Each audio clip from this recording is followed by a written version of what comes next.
Regionais da República: Carlos Fernando dos Santos Lima, Januário Paludo,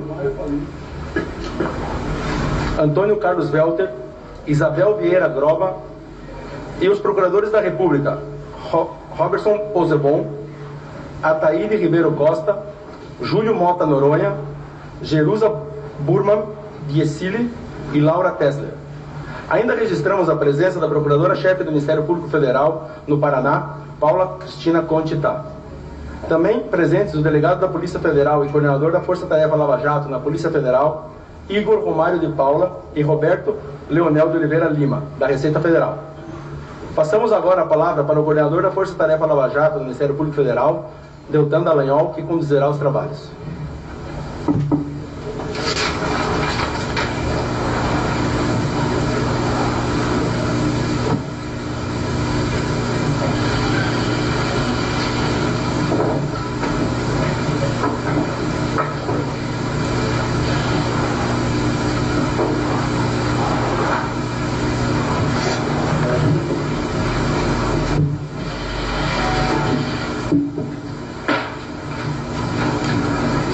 Boa tarde a todos, obrigado mais uma vez pelo interesse de vocês no caso. Nós estamos hoje aqui reunidos para passar informações de interesse público sobre mais uma acusação criminal que é apresentada nessa data. Começando como de rotina, nós vamos apresentar em 5 slides apenas alguns números que são bastante interessantes sobre esse caso. Em primeiro lugar, o número de denunciados. Nós temos 239 denunciados atualmente. A maior parte deles, cerca de 100 pessoas, estão no núcleo empresarial. Cerca de 60 pessoas estão num núcleo que é formado por agentes públicos, funcionários públicos e agentes políticos. E outras cerca de 60 pessoas compõem o que nós chamamos de núcleo financeiro. Além disso, nós temos até agora 129 sentenciados.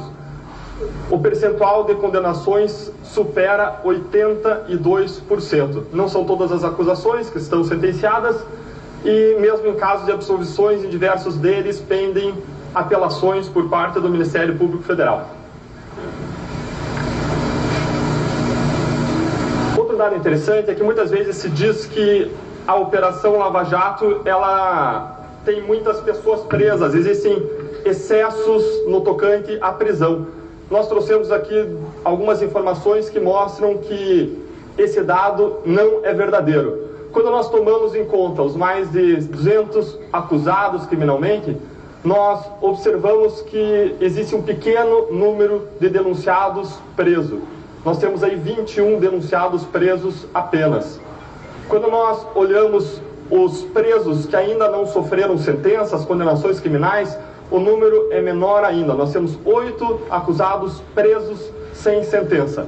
Embora, em princípio, os números de prisões em razão das operações sucessivas chamem a atenção, o que nós vemos é que no maior escândalo de corrupção da história brasileira, no escândalo que se perpetuou por mais de 10 anos, com crimes feitos sem parar, de modo a preencher o requisito de ordem pública para as prisões estão sendo feitas e utilizadas de modo parcimonioso.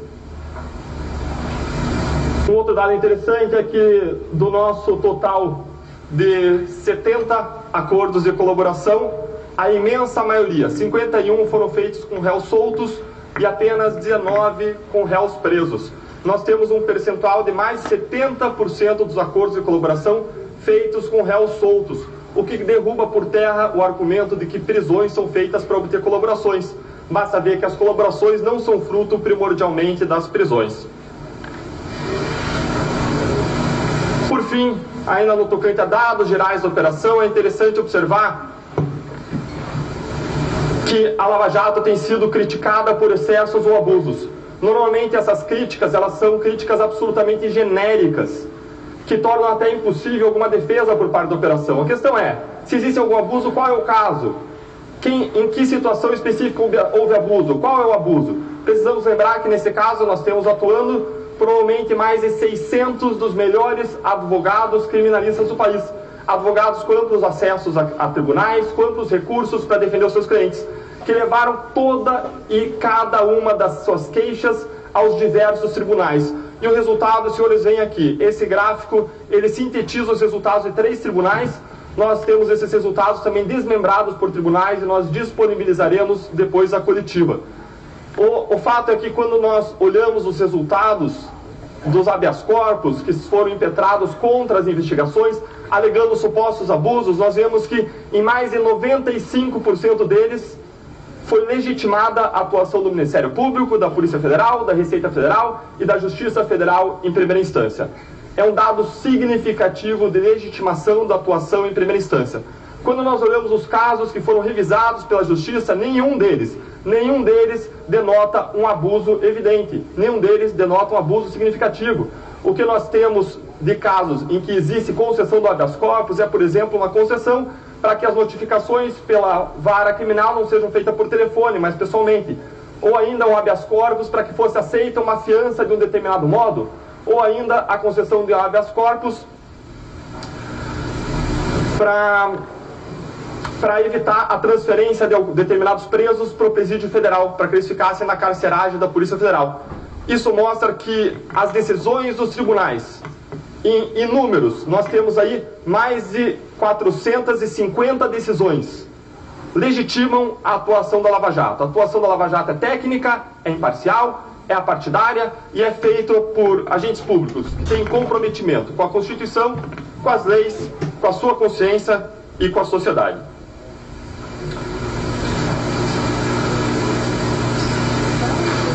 Quando nós observamos a corrupção no Brasil, nós temos muito claro que a corrupção no Brasil não é um problema de um partido A ou de um partido B. A corrupção no Brasil não é problema de um governo A ou de um governo B. Quando nós olhamos a história, nós vemos que a corrupção é enraizada historicamente, e quando nós olhamos o momento presente, nós vemos que ela é sistêmica, ela é espalhada em diversos níveis de governo, federal, estadual e municipal. Uma expressão dessa corrupção enraizada e sistêmica foi descoberta e comprovada no caso Lava Jato, com o maior esquema de corrupção já descoberto e comprovado no Brasil, e esse esquema envolve a Petrobras. O resultado dessas investigações são uma série de acusações criminais apresentadas pelo Ministério Público Federal. E essas acusações são fruto de um trabalho integrado e coordenado por Receita Federal, Polícia Federal e Ministério Público Federal. Não existe ninguém numa jornada só nesse caso. São centenas de agentes públicos trabalhando em prol da sociedade.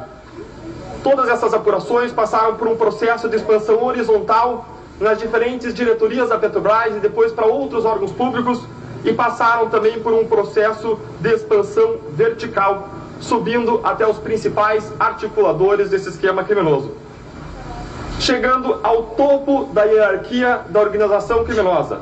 Hoje, o Ministério Público Federal acusa o senhor Luiz Inácio Lula da Silva como comandante máximo do esquema de corrupção identificado na Lava Jato. Cumpre aqui fazer duas observações. Primeiro, o Ministério Público Federal não está julgando aqui quem Lula foi ou é como pessoa. Não estamos julgando o quanto seu governo foi ou não foi bom, ou quanto ele fez ou não fez pelo povo brasileiro. Não. O que o Ministério Público faz aqui é imputar a ele a responsabilidade por crimes de corrupção e de lavagem de dinheiro em um contexto específico, afirmando qual é a medida da sua responsabilidade com base em evidências.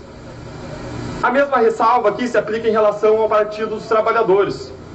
Não se julga aqui a adequação da sua visão de mundo, da sua ideologia, mas se avalia sim se a agremiação se envolveu, por meio dos seus diversos prepostos, em crimes específicos. A segunda observação necessária é o fato de que, como aconteceu em todos os outros casos, em razão de uma necessidade didática e prática, são imputadas aqui corrupções em contratos específicos e atos específicos de lavagem, embora seja necessária a descrição do esquema como um todo para fins de contextualização e para fins probatórios. Renato, você tem um microfone separado? Feitas essas duas observações, o esquema denunciado nessa data pode ser sucintamente resumido do seguinte modo.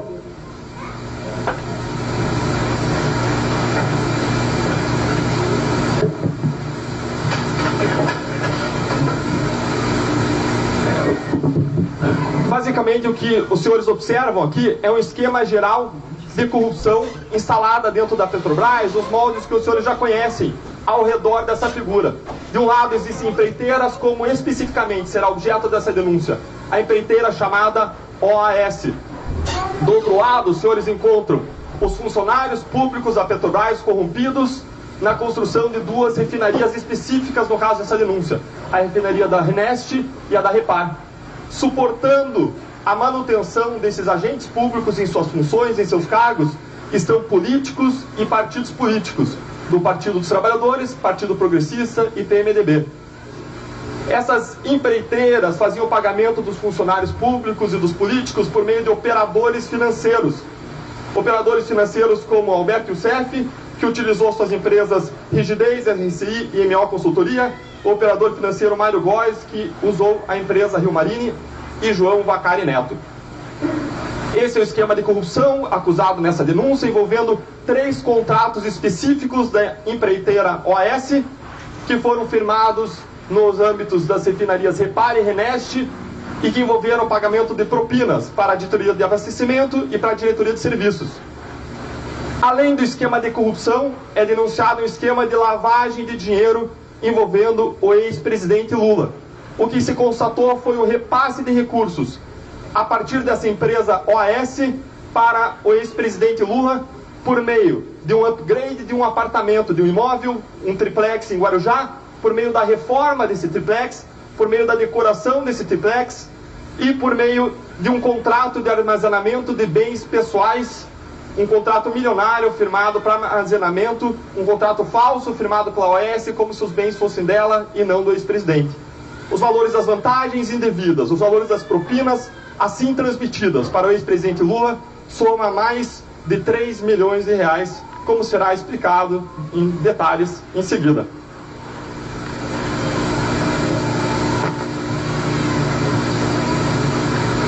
Alguns dados gerais dessa denúncia.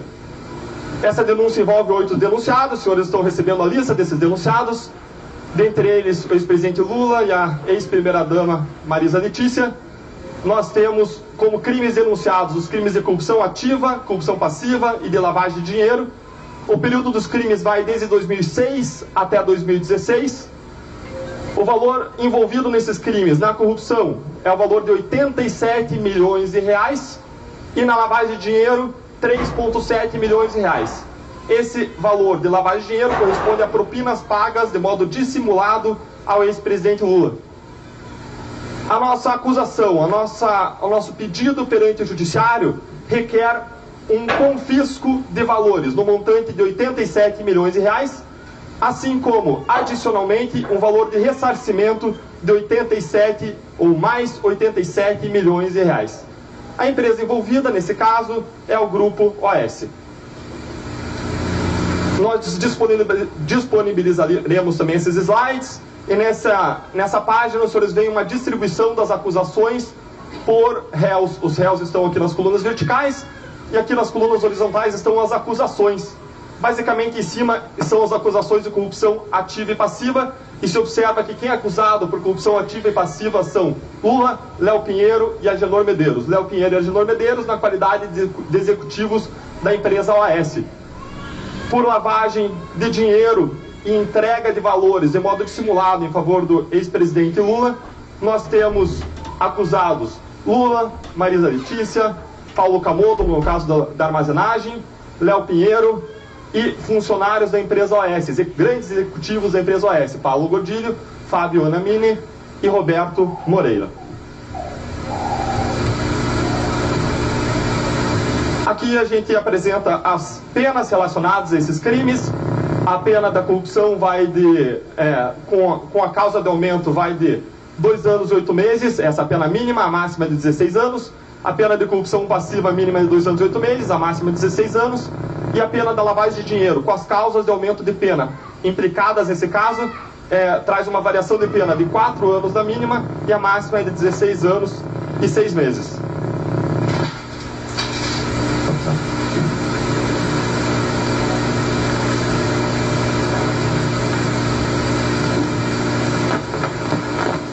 Apresentados esses dados gerais, nós passaremos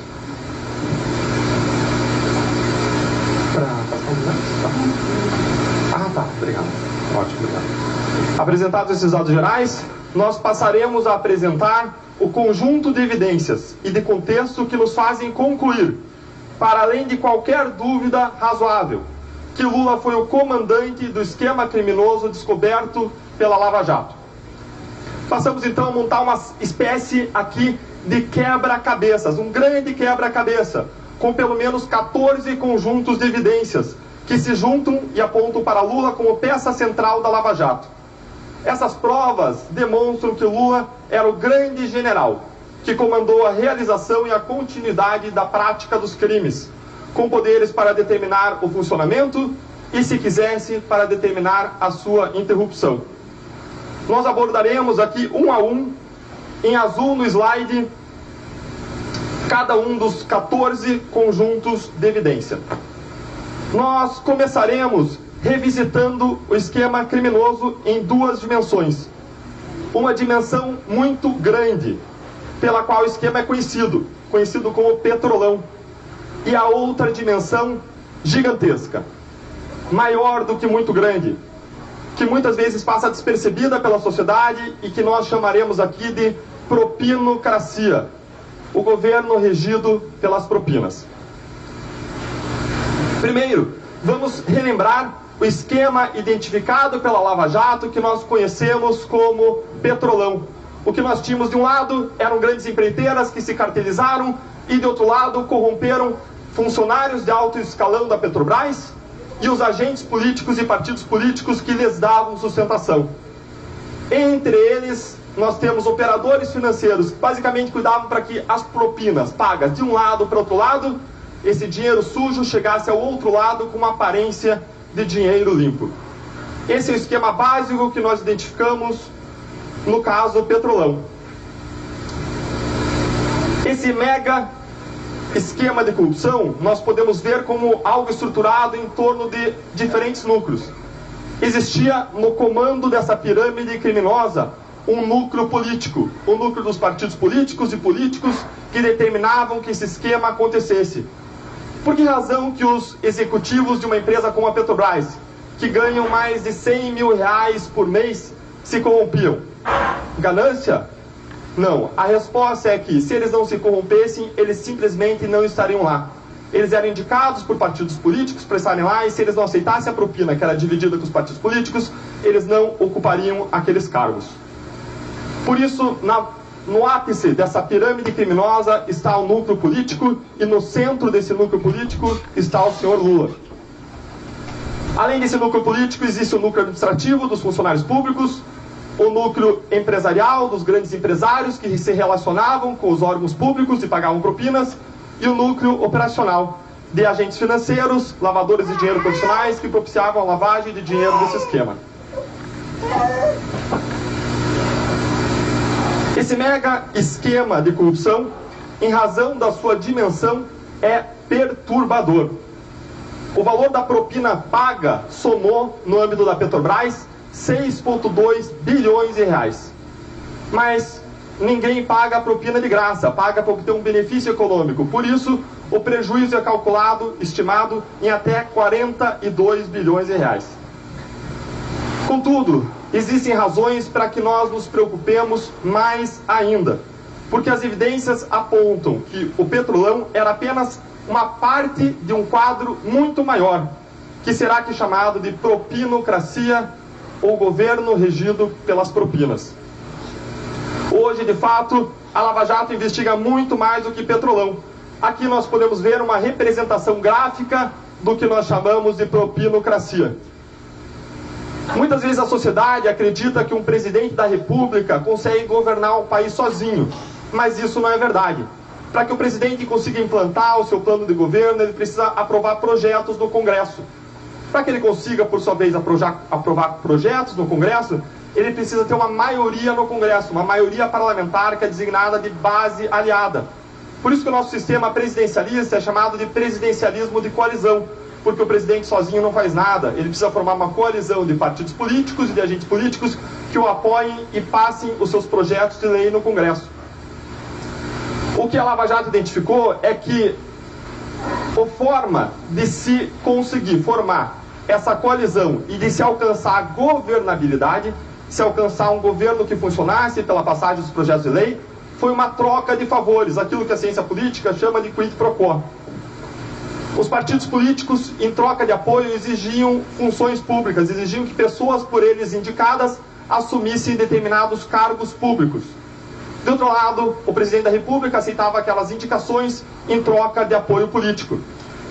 Até aí nós temos um sistema de governança corporativa, vamos dizer assim, que não é o mais adequado, mas até aí não seria nada criminoso.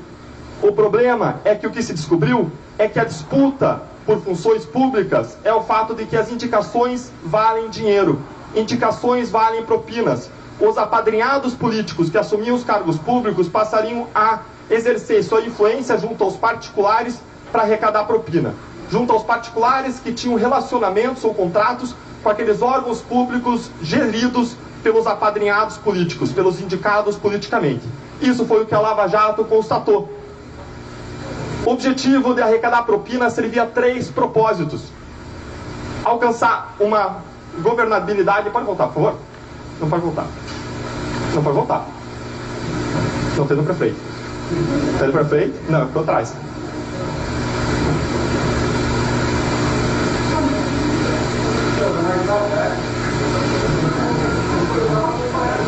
Ah, tá. Ótimo. Tá. Ah, ótimo. Tá. Ótimo, boa, obrigado. Deu certo? Tá. Tá bem. É na bolinha, né? Não? Atrás. Tá. Certo. O que nós vemos é que a propina arrecadada servia a 3 propósitos. Alcançar uma governabilidade mediante corrupção. Uma governabilidade corrompida. Em segundo lugar, alcançar, no caso do próprio partido do governo, que não precisava ser alcançado por uma governabilidade, alcançar em favor do próprio Partido dos Trabalhadores uma perpetuação criminosa no poder, por meio da formação de um colchão de recursos que seriam usados em campanhas eleitorais. Por fim, alcançar o enriquecimento ilícito dos agentes públicos envolvidos. Mas espera aí, se o esquema é esse esquema não tem por que estar restrito à Petrobras, não é verdade? E efetivamente o que as investigações mostraram é que esse esquema não estava restrito à Petrobras. Esse esquema envolvia não só a Petrobras, como envolvia Eletrobras. Já existem acusações no Rio de Janeiro relativas a esse esquema. Esse esquema envolvia ainda o Ministério do Planejamento. A partir de um fatiamento Lava Jato, existem acusações oferecidas em São Paulo referentes a esse braço do esquema. Existem investigações ainda em relação ao Ministério da Saúde. Existem acusações formais em Curitiba e em Brasília referentes a um braço desse esquema no âmbito da Caixa Econômica Federal. E as investigações continuam em plano de expansão, alcançando outros órgãos públicos. Aqui uma ressalva importante. Embora não se possa dizer que todos os apadrinhados que assumiram cargos públicos, em todos os casos, arrecadaram propinas, é possível, a partir das provas, afirmar que existia sim um sistema com esse objetivo, o qual abarcava seguramente diversos cargos públicos.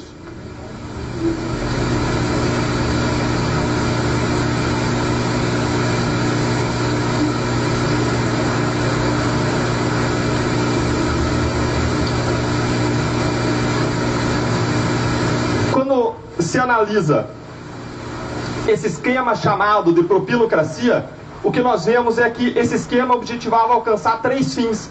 3 fins que, em tese, esses fins poderiam ser lícitos. O primeiro fim é a governabilidade, algo bom para o Brasil. O país precisa ter governabilidade. O segundo fim era a perpetuação do poder, que é algo também legítimo. Cada partido busca se perpetuar no poder, implantar os seus planos, as suas ideias, o seu projeto de país. Além disso, se buscava enriquecimento, e não tem nada de errado em simplesmente enriquecer. O problema, nesse caso, foi o método que foi alcançado para alcançar essas finalidades. Douglas, você passa, por favor? O método alcançado contaminava os fins. O método usado para alcançar essa finalidade foi a corrupção, a arrecadação de propinas. E quando a corrupção foi usada para alcançar a governabilidade, nós temos uma governabilidade corrompida. Nós temos um projeto para o país de governo estabelecido não dentro daquilo que cada partido e político entende que é melhor para o país, mas estabelecido com base nas propinas.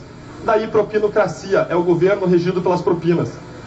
Além disso, essa corrupção contamina a finalidade de perpetuação do poder. E o que nós vemos é um partido político, o Partido dos Trabalhadores, buscando arrecadar recursos para se perpetuar criminosamente no poder. Ele formando um colchão de liquidez e recursos que seriam usados não só em campanhas presidenciais, mas também em outras campanhas da legenda, com a finalidade de se perpetuar no poder, mas de modo criminoso. Além disso, o enriquecimento, que seria legítimo fora desse esquema, quando ele é buscado mediante corrupção, ele se torna um enriquecimento ilícito. Esses são os 3 grandes propósitos desse esquema investigado.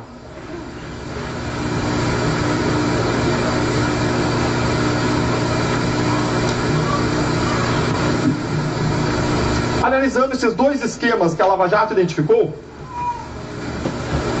o petrolão de modo mais restrito e a propinocracia de modo mais amplo, o governo regido pela propina, nós conseguimos perceber que o petrolão era parte de um esquema de governabilidade corrompida. Esses eram esquemas que dependiam da distribuição de cargos que era feita conscientemente para fins arrecadatórios, como nós veremos. Quando Lula assumiu o governo federal, no início de 2003, ele tinha na sua base aliada 254 deputados federais. Isto é, a minoria dos 513 deputados federais. Após ele adotar uma política de distribuição de cargos, que envolvia mais de 18 mil cargos de confiança e posições estratégicas, já agora, em maio de 2003, a base aliada era composta por 325 deputados federais. Isto é, por uma maioria.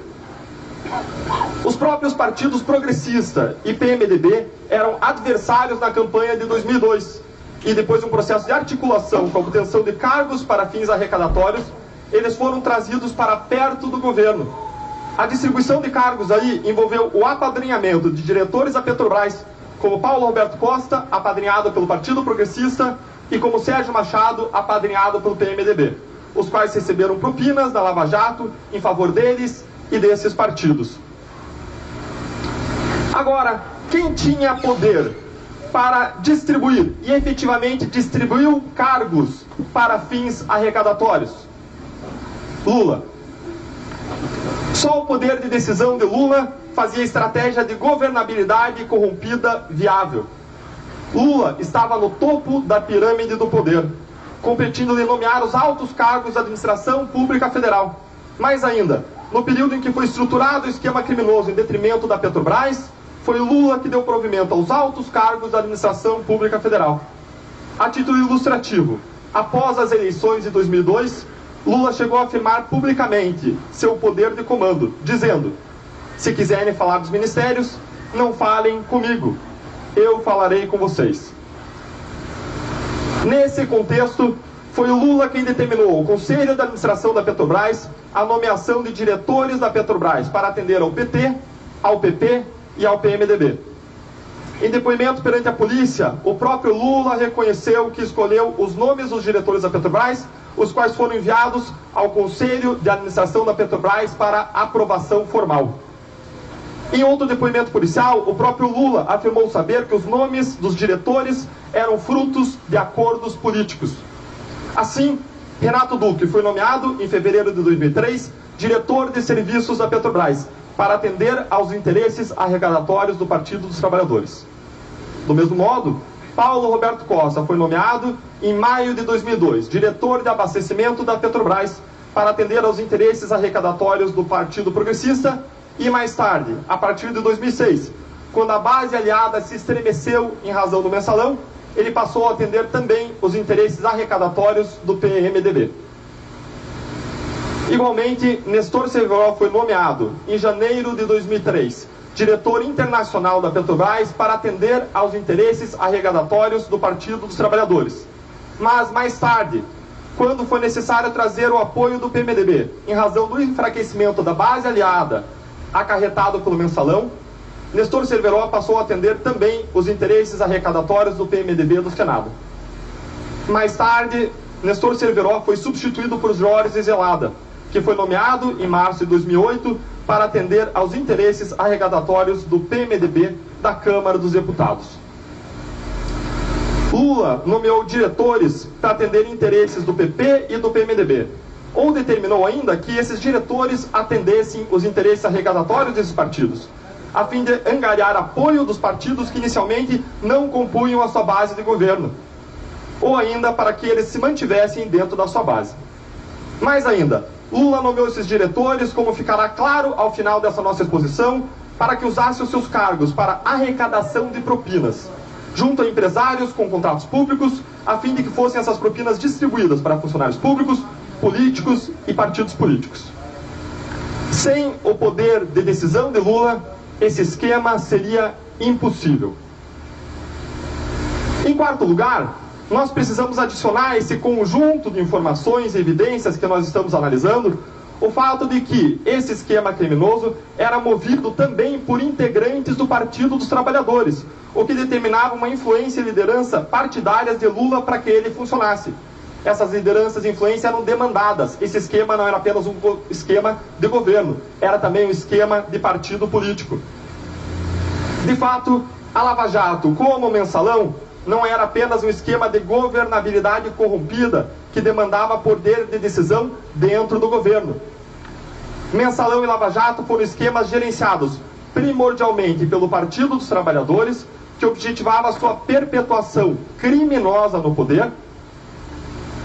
Em razão disso, altas figuras e tesoureiros do PT estiveram em ambos os esquemas, o que exigia uma liderança partidária que Lula detinha para que esses esquemas funcionassem. É inconcebível que um líder partidário da dimensão de Lula não tomasse parte e, mais do que isso, que ele não estivesse no comando de esquemas que revelam uma forma constante e própria de obter recursos públicos pelo Partido dos Trabalhadores. O funcionamento do Mensalão e da Lava Jato dependia não só de seu poder como governante, mas de seu comando como um líder partidário. Há muitas evidências de que esse esquema era partidário, sendo gerenciado primordialmente pelo Partido dos Trabalhadores. Vamos rever algumas dessas evidências angariadas ao longo de todas as investigações da Lava Jato.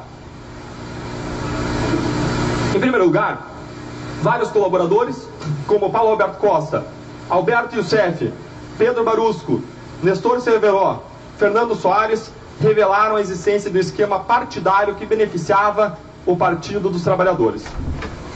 Paulo Roberto Costa, por exemplo, em setembro de 2014, ele declarou que 3% de todos os contratos da Petrobras eram destinados em propinas para partidos políticos, sendo 1% para o Partido Progressista e 2% para o Partido dos Trabalhadores. Pedro Barusco, que devolveu aos cofres públicos aproximadamente 100 milhões de dólares que ele tinha recebido a título de propina, ele estimou que o Partido dos Trabalhadores recebeu propinas em um valor entre 150 e 200 milhões de dólares. Recolheram-se fortes provas ainda de que um empréstimo para o Partido dos Trabalhadores de 12 milhões de reais, feito pelo Banco Chain, foi quitado por meio de um direcionamento de um contrato da Petrobras bilionário referente à sonda Vitória 10.000. Angararam-se fortes evidências também de que a construtora Cetal, que colabora com as investigações, repassou propinas para o Partido dos Trabalhadores por meio de transferências para a gráfica Atitude, que tem relações com o PT, a pedido de João Vacari, que é o ex-tesoureiro do Partido dos Trabalhadores. Some-se ainda que 2 ex-tesoureiros do PT já foram denunciados na Lava Jato. João Vacari Neto, que responde a 6 ações penais, e Paulo Ferreira, que responde a uma ação penal recente em que ele é acusado de receber propinas em nome do PT, que são recursos desviados de um contrato de construção do novo SEMPES da Petrobras. Propinas essas que foram repassadas a familiares, blogs e até mesmo escolas de samba, inclusive com o uso de contratos falsos. Obtiveram-se, além disso, provas consistentes de que líderes partidários enriqueceram ilicitamente, como José Dirceu, que responde a 2 ações penais da Lava Jato. José Dirceu foi acusado de receber 15 milhões de reais, razão pela qual ele já foi inclusive condenado criminalmente. Esse valor incluía reformas em imóveis e compra de apartamento, além de que são benefícios claramente pessoais. Outro exemplo disso é o caso do próprio Lula, que, como se verá, recebeu pelo menos 3,7 milhões em aumento do seu patrimônio a título de propinas. O esquema criminoso precisava ser comandado necessariamente por alguém que tinha domínio de duas máquinas, da máquina do partido e da máquina do governo. Que poder tinha o PT para obter essas propinas a partir de altos funcionários da Petrobras, se não fosse o poder de Lula? Que poder tinha o João Vacari ou Paulo Ferreira para demandarem propinas em nome do governo, se eles não tinham cargos públicos, se não era o poder de Lula? Por outro lado, que poder tinha o próprio governo para determinar a ação de soldados do Partido dos Trabalhadores, se não fosse o poder de Lula? A conclusão inequívoca é de que Lula era o elo comum e necessário entre o esquema partidário e o esquema de governo. A quinta peça que eu gostaria de adicionar a esse quebra-cabeça é o fato de que vários integrantes do Partido dos Trabalhadores, moralmente subordinados a Lula no partido, estiveram envolvidos na Lava Jato, assim como outras pessoas de fora do partido mais próximas a Lula. Isso torna, mais uma vez, Lula o elo comum e necessário do esquema criminoso. Vejamos algumas dessas pessoas.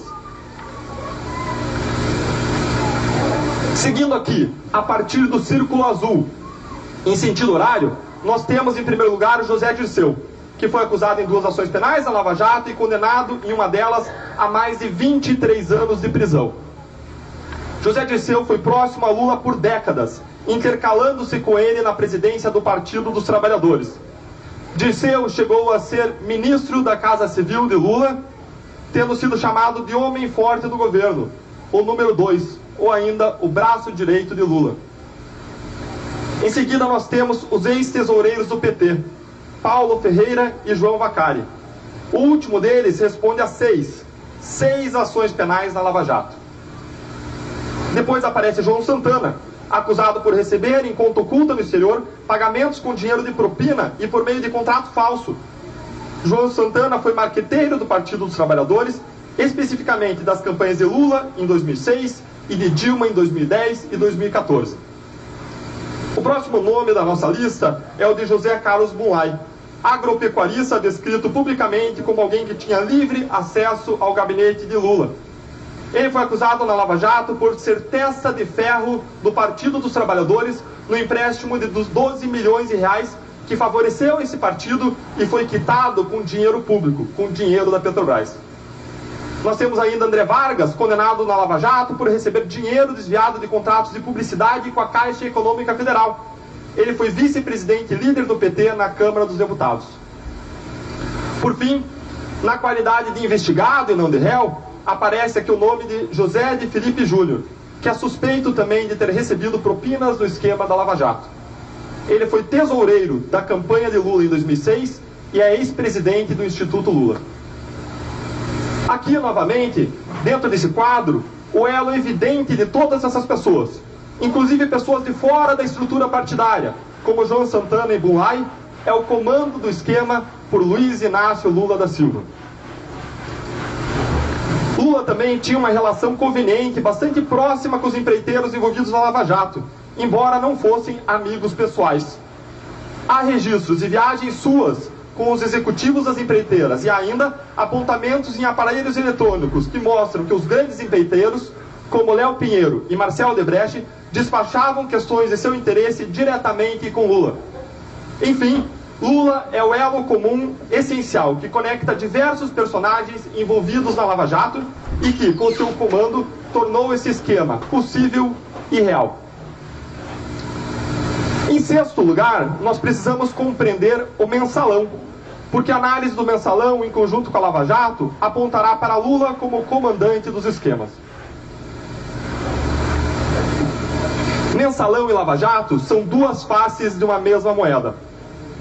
Ambos são esquemas de corrupção desenvolvidos por um mesmo governo e por um mesmo partido com, em geral, 3 objetivos: alcançar a governabilidade corrompida, perpetuar criminosamente o poder e enriquecer ilicitamente. Enquanto no mensalão o apoio político era comprado com mesadas, na Lava Jato o apoio político era comprado com cargos distribuídos para fins arrecadatórios.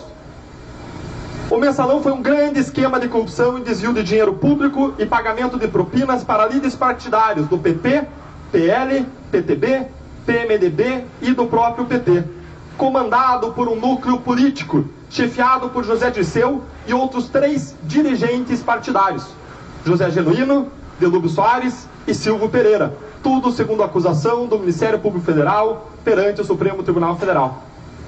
Lá se descobriu que havia o que se chamou de núcleo publicitário também, o qual firmou empréstimos fajutos com bancos como Rural e BMG, assim como contratos de publicidade fictícios com órgãos públicos como o Banco do Brasil, tendo ainda havido investigações sobre contratos com outros ministérios, como o Ministério dos Esportes, Correios e Eletronorte. Como na investigação, que aqui foi chamada de propinocracia, lá também existem indicativos fortes de que o esquema estava espalhado em diversos órgãos públicos.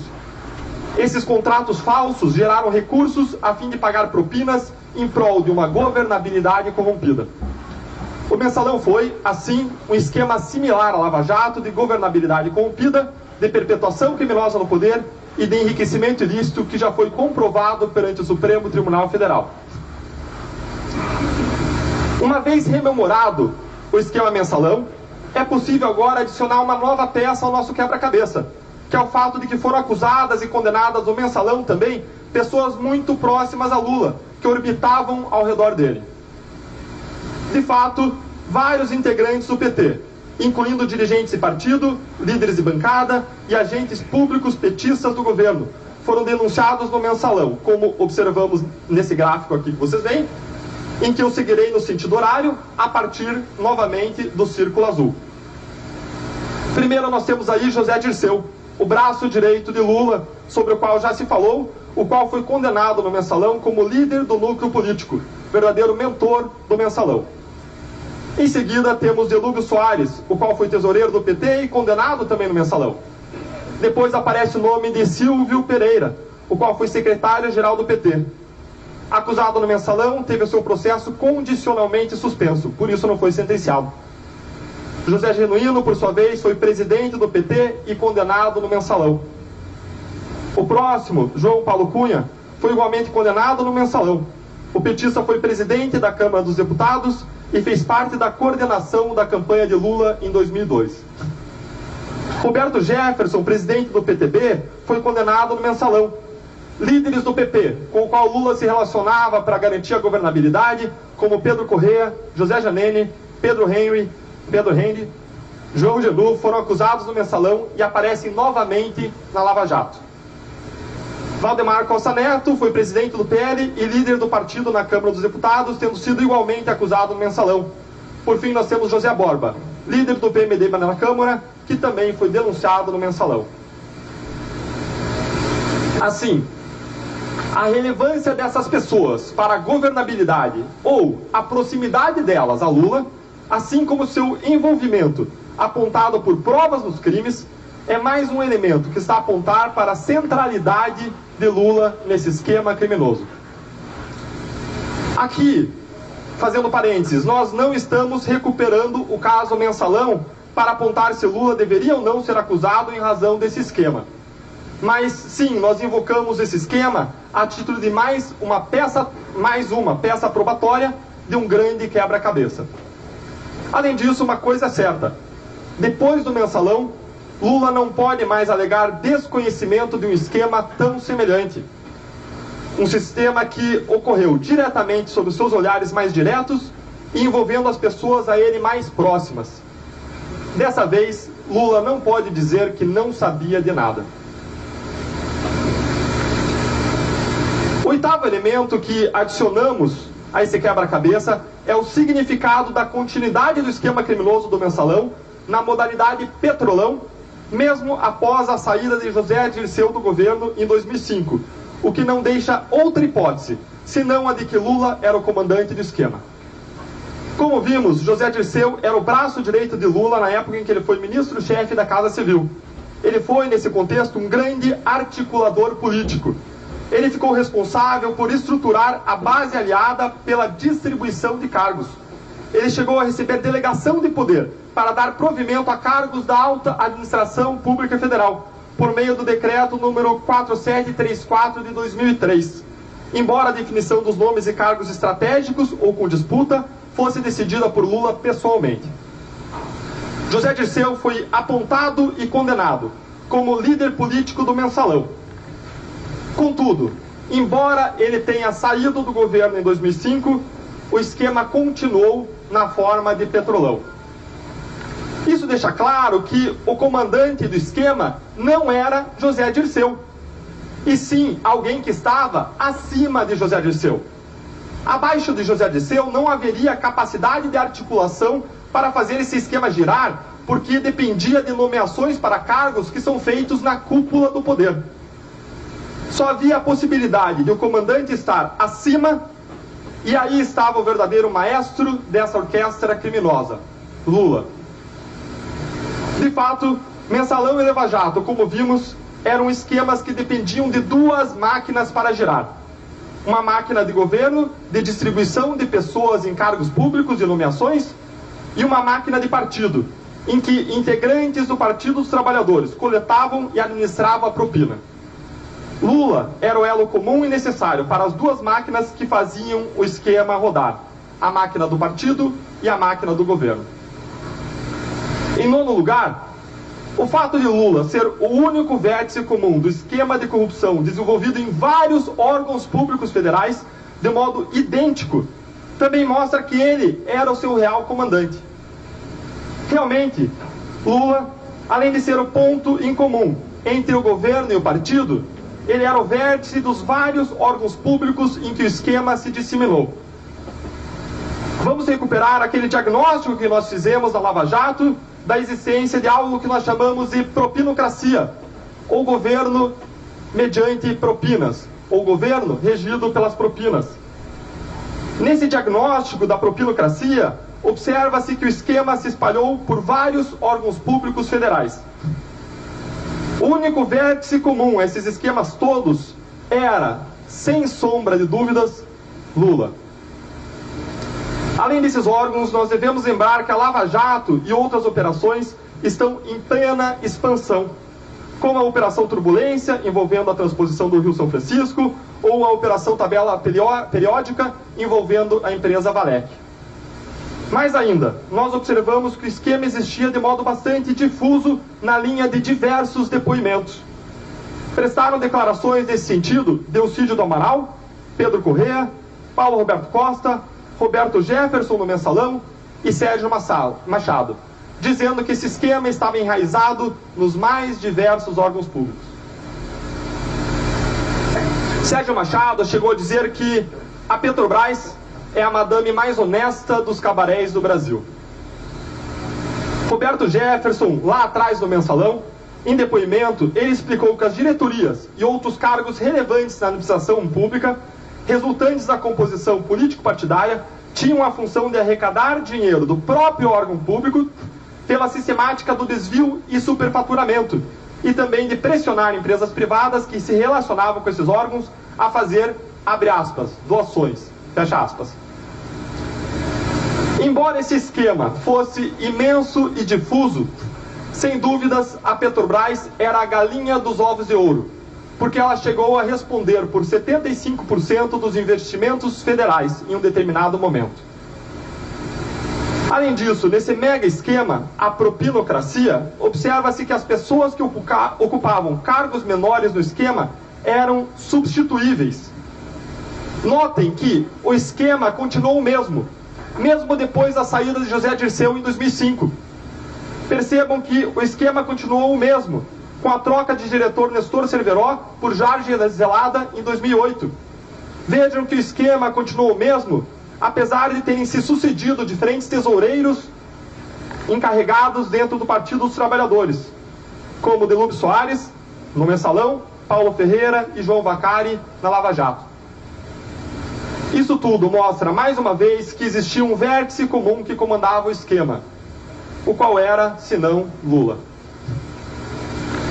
Além disso, o fato de que Lula enriqueceu ilicitamente com o esquema de corrupção prova, para além de qualquer dúvida razoável, que, mais do que ele sabia, ele tinha um papel central nesse esquema. De fato, Lula está sendo acusado formalmente, nesse momento, por ter recebido dissimuladamente 3,7 milhões de reais em propinas que foram dadas pela construtora OAS, derivadas de um caixa geral de dívidas e propinas em função de contratos com a administração pública federal e, particularmente, com a Petrobras. Esses valores foram recebidos de modo dissimulado por meio de um upgrade no imóvel, da reforma e decoração de um triplex, assim como por meio da armazenagem de bens pessoais de modo dissimulado e com custos milionários. Além disso, há outros fatos sob investigação que não estão sendo objeto dessa acusação nesse dia, que trazem evidências que corroboram tudo isso. Há provas que apontam para o fato de que, entre 2011 e 2014, as empresas Lius Palestras e Instituto Lula receberam mais de 30 milhões de reais das empresas envolvidas na Lava Jato.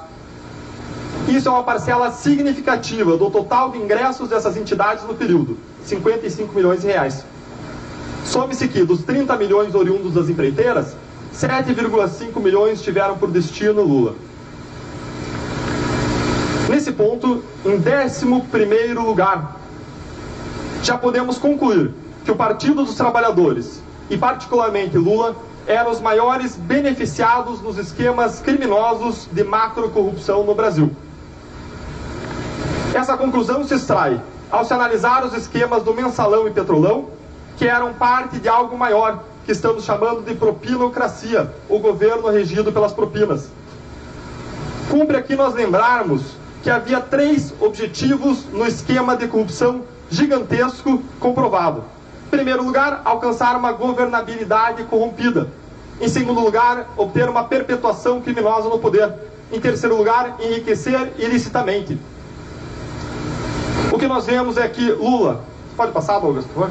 Lula é o grande beneficiário desses 3 sistemas.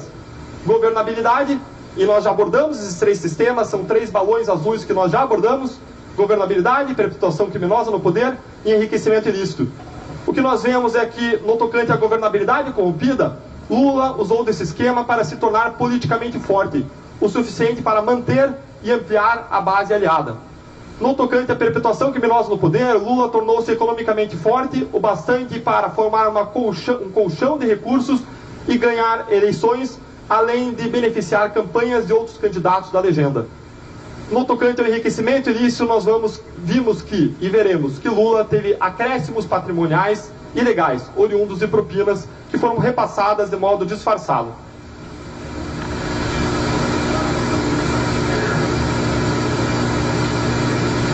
Em 12º lugar, a expressividade do esquema e de seus integrantes só é compatível com o seu comando por parte de Lula. De fato, quando nós analisamos tudo isso conjuntamente, a expressividade da propinocracia, a expressividade dos líderes partidários, dos ministros, dos funcionários envolvidos, a expressividade das empresas, grandes doadoras envolvidas no esquema, a expressividade dos valores que só na Petrobras chegaram a 6,2 bilhões em propinas, e também a expressividade da ramificação do mesmo esquema em diversos órgãos públicos federais, não existe outra conclusão possível senão a de que Lula, triplamente beneficiado com o esquema, era o seu comandante. Em 13º lugar, soma-se a todas essas evidências a reação de Lula diante das investigações do Mensalão e da Lava Jato. Uma reação de desqualificação ou mesmo obstrução, o que aponta para a sua responsabilidade pelo esquema como aquele que foge da cena do crime após matar a vítima e busca depois silenciar testemunhas. Depoimentos prestados no Mensalão dão conta de que Lula foi informado da existência do esquema. Contudo, como a história revelou, Lula não fez nada para fazer esse mega esquema cessar. Além disso, ao Mensalão, embora Lula inicialmente tenha se dito traído, nesse caso Mensalão, ele não apurou a responsabilidade pelos crimes e não buscou a punição dos responsáveis. A postura de Lula foi de buscar desqualificar a investigação. Foi uma postura de negação e de dissimulação. Em entrevista em 2005, Lula chegou a admitir que conhecia a prática de, abre aspas, Caixa 2, fecha aspas. Contudo, o mensalão não era um esquema de Caixa 2, e sim de peculato, de desvio de dinheiro público, de corrupção e de lavagem de dinheiro. Na Lava Jato, interceptações judicialmente autorizadas e outras provas demonstram que Lula conspirou contra a operação. Lula foi acusado formalmente por ter agido para calar Nestor Cerveró, buscando evitar a sua colaboração com a Justiça. Uma decisão recente do ministro Teori Zavascki é ilustrativa da postura de Lula. Disse o ministro do Supremo Tribunal Federal, abre aspas, é importante destacar que esta Corte possui amplo conhecimento dos processos, inquéritos e ações penais que buscam investigar supostos crimes praticados no âmbito das Petrobras, com seus contornos e com suas imitações. De modo que os argumentos agora trazidos nessa reclamação constituem mais uma das diversas tentativas da defesa de embaraçar as apurações. Toda essa prova analisada até aqui é suficiente para colocar Lula no centro do esquema criminoso, como seu comandante. Não seria necessário nada mais do que se expôs até aqui. Contudo, esse conjunto de evidências é ainda confirmado pelo depoimento de vários colaboradores. Tais depoimentos revelam que Lula sabia do esquema criminoso e comandava esse esquema. Vamos analisar novamente, a partir do Círculo Azul, esses depoimentos no sentido horário.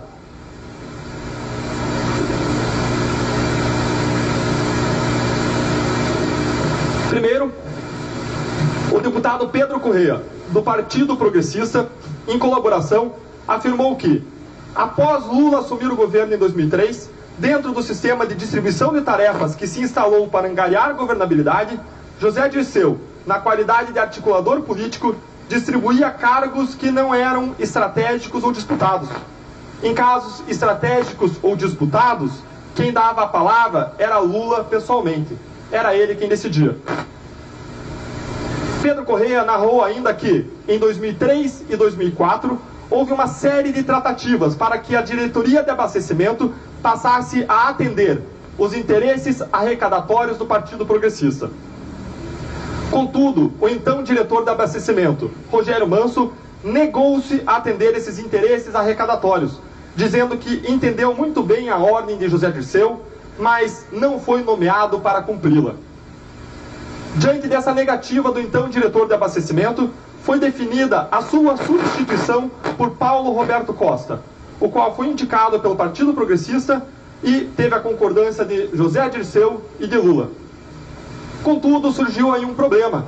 O Conselho de Administração da Petrobras, responsável formalmente pela nomeação, resistiu à troca de diretores. Então, numa reunião com o Partido Progressista, Lula determinou ao Conselho de Administração, por meio do presidente da Petrobras, Dutra, que nomeasse Paulo Roberto Costa, sob pena de demitir todos. Isso fez com que Paulo Roberto Costa fosse nomeado. Segundo Pedro Correa, ainda, Lula sabia, abre aspas, que o interesse era financeiro e arrecadatório, fecha aspas. Ainda, segundo Pedro Correa, Lula tinha, abre aspas, ciência inequívoca que o interesse do PP era arrecadar propinas na diretoria de abastecimento, fecha aspas. O ex-senador Delcídio do Amaral, por sua vez, afirmou que Lula discutia com bancadas os nomes dos diretores da Petrobras. Ele disse ainda que Lula sabia, abre aspas, como as coisas funcionavam, fecha aspas. E que, abre aspas, não há como negar que Lula sabia que os diretores indicados politicamente angariavam recursos, inclusive ilícitos, para os partidos políticos que lhes davam sustentação, fecha aspas. Nas palavras de Delcídio do Amaral, Lula sabia como a roda rodava. Pedro Correa, em um outro trecho de seu depoimento, contou ainda que, em 2006, 2 anos depois da nomeação de Paulo Roberto Costa, Pedro Correa e José Janene fizeram novas reivindicações de cargos e valores para campanhas políticas perante o ex-presidente Lula. Narrou Pedro Correia que, nesse ano, em 2006, Lula lhe disse, abre aspas, vocês têm um diretor muito importante, estão muito bem atendidos financeiramente. Paulinho tem me dito, fecha aspas. Pedro Correia afirmou ainda que Lula lhe disse que, abre aspas, Paulinho tinha deixado o partido muito bem abastecido com dinheiro para fazer a eleição de todos os deputados, fecha aspas. Em suma, Pedro Correia afirmou que Lula sabia do esquema, que tinha o comando dele e que dele se beneficiava. O empresário Fernando Chaim, quando foi ouvido em ação penal perante a Justiça em relação ao empréstimo feito ao PT pelo Banco Chaim, quitado pela Petrobras por meio do contrato de sonda da Vitória 10.000, um contrato bilionário, afirmou que o negócio envolvendo o pagamento do empréstimo pelo direcionamento do contrato da Petrobras estava abençoado por Lula. O operador financeiro do esquema, Fernando Soares, declarou que, segundo ouviu de Bunlai, Lula recompensou o diretor internacional Nestor Cerveró, porque Nestor Cerveró direcionou o contrato da sonda Vitória 10.000 para Chaim, a fim de pagar aquele empréstimo concedido ao Partido dos Trabalhadores. Isso aconteceu quando do afastamento do Nestor Cerveró da diretoria internacional. Como forma, então, de reconhecimento, Cerveró foi convidado por Lula a assumir a diretoria financeira da BR Distribuidora. O ex-diretor Nestor Cerveró confirmou a mesma versão, afirmando que sua nomeação para a BR era uma retribuição de Lula pela contratação da Chaim, que quitou a dívida do PT. Ou seja, recapitulando, tendo agora completado o quebra-cabeça que aponta para um centro, que aponta para o fato de que Lula era o grande comandante do esquema Lava Jato e do esquema que nós designamos de propinocracia. Em suma, Lula nomeou altos cargos da administração, particularmente os diretores da Petrobras investigados na Lava Jato, para arrecadarem propina para partidos, a fim de garantir uma governabilidade corrompida, a perpetuação criminosa do poder e o enriquecimento ilícito dele próprio e de terceiros. Provas são pedaços da realidade que geram convicção sobre um determinado fato ou hipótese. Todas essas informações e todas essas provas analisadas, como num quebra-cabeça, permitem formar seguramente a figura de Lula no comando do esquema criminoso identificado na Lava Jato. Todas essas provas nos levam a crer, para cima de qualquer dúvida razoável, para além de qualquer dúvida razoável, que Lula era o maestro dessa grande orquestra concatenada para saquear os cofres da Petrobras e de outros órgãos públicos. Ele era o general que estava no comando da imensa engrenagem desse esquema, que chamamos de propinocracia, o governo por meio da propina. Visto que Lula estava no centro, o que nos demandou a formação de um quebra-cabeça para fins probatórios, apontando a autoria e o comando desse esquema por Luiz Inácio Lula da Silva, a questão agora é: qual é a parte desse esquema gigantesco que é denunciada hoje? A parte do esquema denunciada hoje tem 3 focos. O primeiro dos focos é a corrupção em 3 contratos firmados pela OAS com a Petrobras. O segundo foco é a lavagem de parte milionária desse valor em benefício direto do ex-presidente Lula por meio do triplex do Guarujá. Por fim, a lavagem de parte milionária desse valor em benefício do ex-presidente Lula por meio do pagamento pela OAS da armazenagem de bens pessoais de Lula, mediante um contrato falso. A isso se adstringe a acusação criminal formulada hoje. Em relação à corrupção envolvendo 3 contratos da empresa OAS, o que se comprovou é o mesmo já comprovado em acusações anteriores. A OAS, mediante cartelização, ganhou o contrato e pagou propinas, as quais foram direcionadas a funcionários do alto escalão da Petrobras, a políticos, a partidos políticos e agora vem a novidade, também e particularmente a Lula, como será exposto e comprovado na parte atinente à lavagem de dinheiro. A destinação das propinas, como nos demais casos, aconteceu por meio de operadores financeiros, lavadores de dinheiro profissionais em relação a esse contrato de forma geral firmado pela OAS. Um desses operadores foi Alberto Youssef, que usou suas empresas de fachada. Outro foi Mário Góes, que usou a sua empresa de fachada, Rio Marine.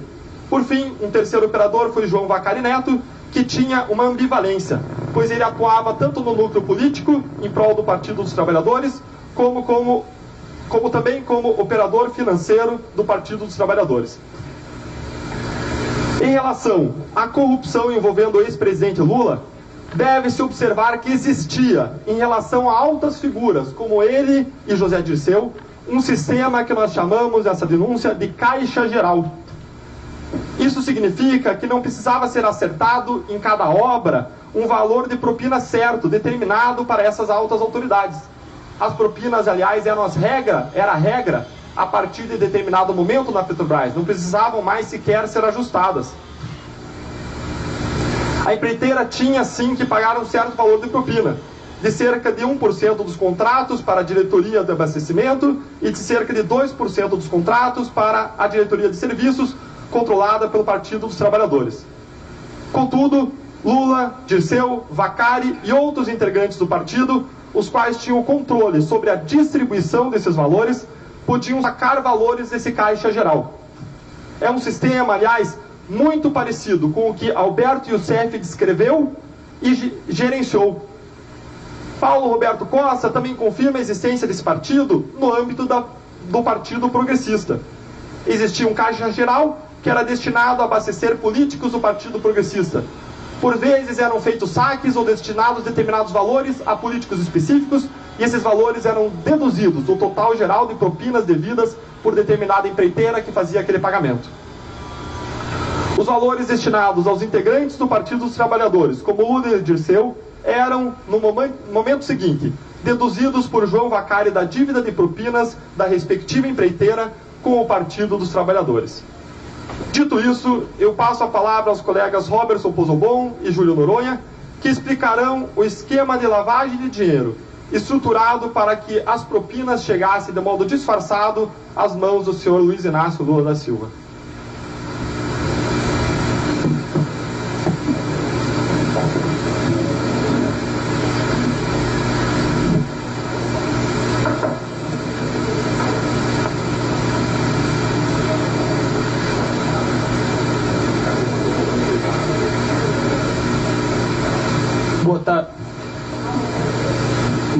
Boa tarde a todas e todos.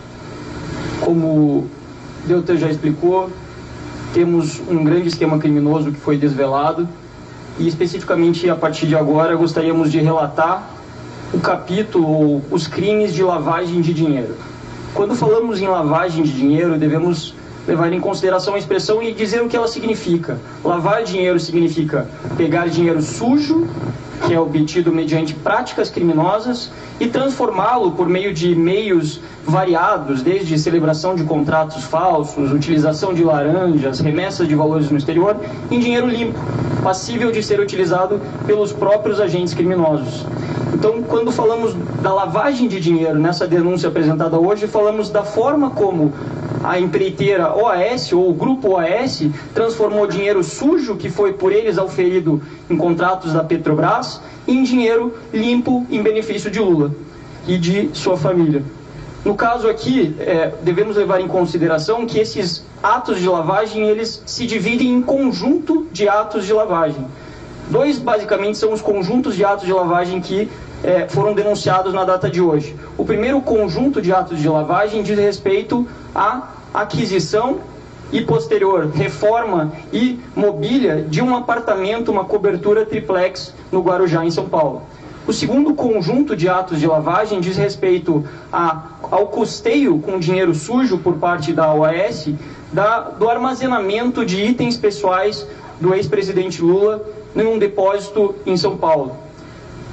Precisamos dizer desde já que, em se tratando de lavagem de dinheiro, ou seja, em se tratando de uma tentativa de manter as aparências de ilicitude, não teremos aqui provas cabais de que Lula é efetivo proprietário no papel do apartamento, pois justamente o fato de ele não figurar como proprietário do triplex da cobertura em Guarujá é uma forma de ocultação e de simulação da verdadeira propriedade. Da mesma forma, na personalização e na decoração, os contratos com as empresas que forneceram os móveis ou executaram as reformas não são contratos onde Lula e sua família figurem ostensivamente, mas sim por intermédio da construtora OAS.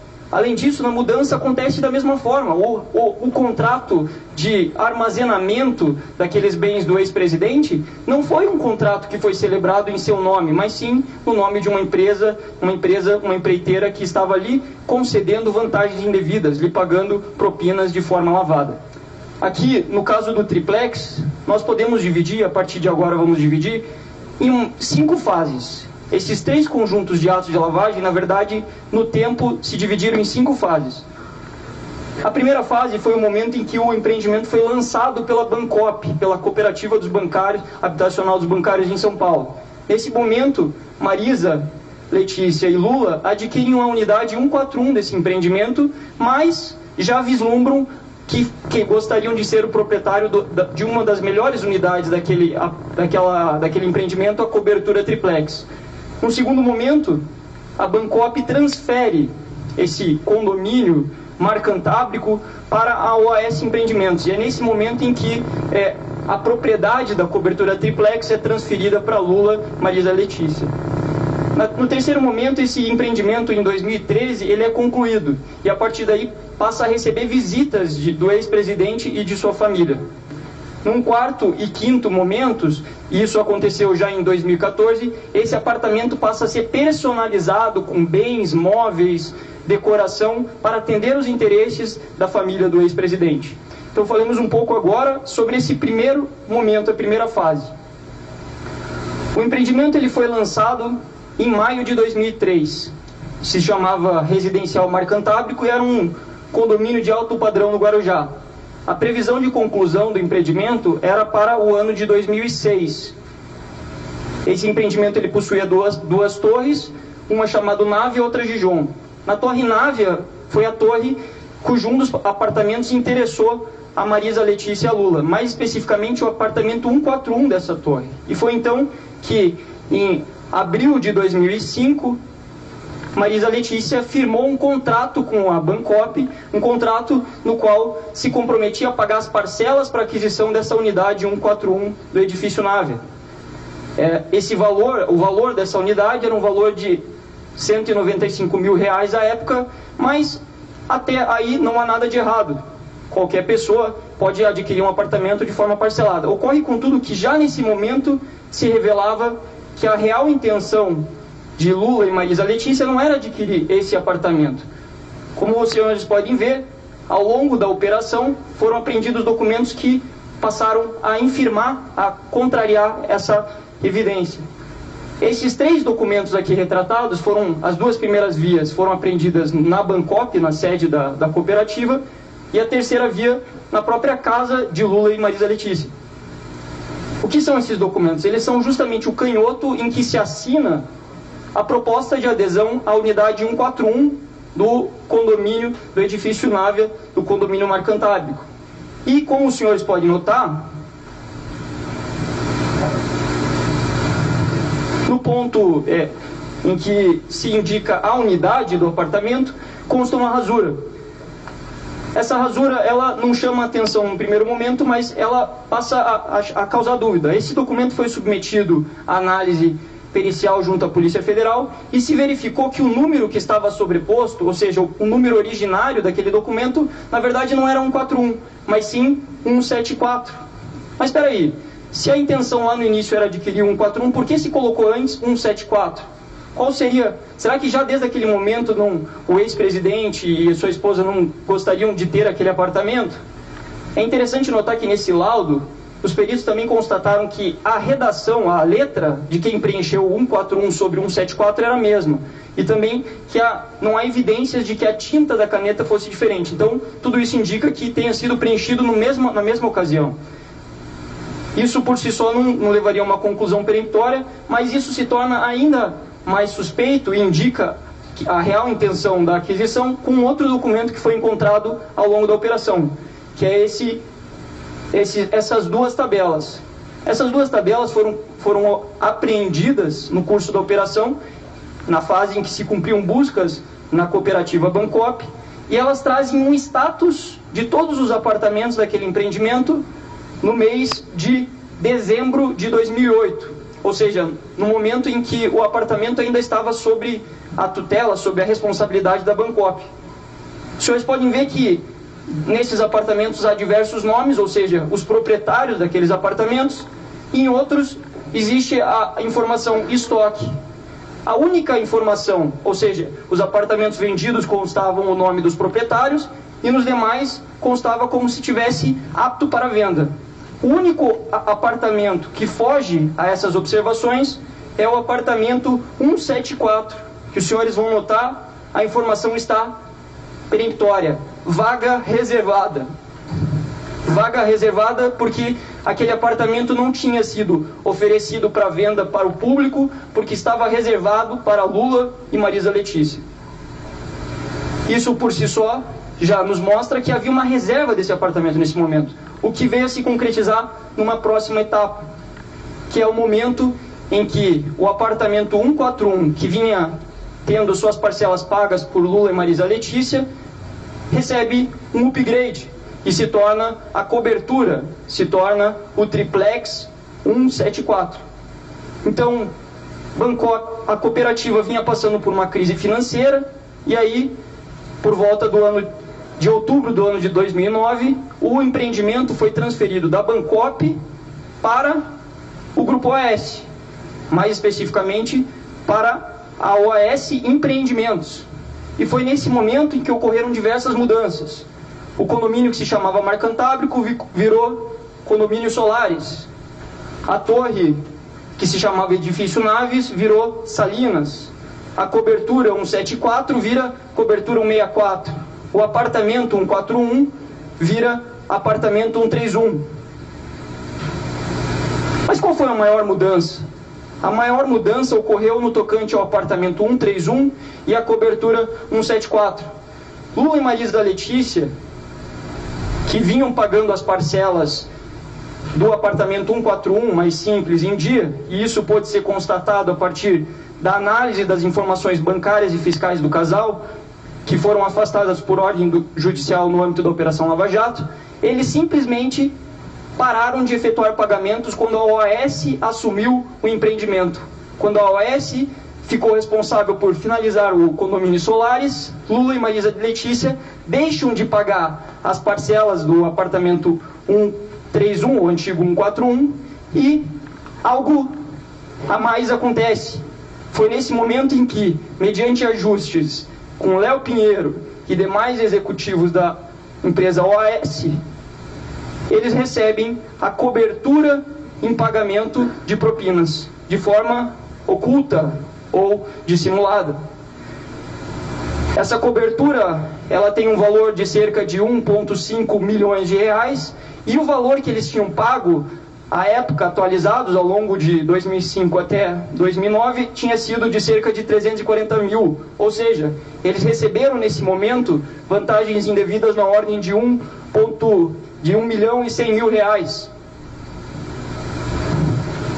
É interessante notar que já em 2010, ou seja, 6 anos antes da Operação Lava Jato, foi publicado pelo jornal O Globo uma reportagem que já identificava o casal Lula e Marisa Letícia como proprietários ou futuros proprietários de uma cobertura triplex no referido condomínio, em um momento, portanto, em que não se falava das investigações da Lava Jato em curso. Mais interessante ainda é verificar em tabelas de vendas de fevereiro de 2012, conforme os senhores podem observar no canto direito superior, que na torre, pode passar mais um, que o empreendimento na Torre Salinas, ou seja, a torre onde Lula pretendia ser o proprietário ou era o proprietário da cobertura, o apartamento 131, cujos pagamentos ele e Marisa Letícia efetuaram até a OAS se tornar proprietária, estava livre, como se não tivesse nenhum proprietário, justamente porque eles deram esse pagamento como parte do pagamento e o resto receberam em propinas na cobertura 164, que por sua vez constava como ocupada. Esse dado é muito relevante. Por quê? Porque a cobertura 164 nunca foi mostrada, nunca foi ofertada para venda.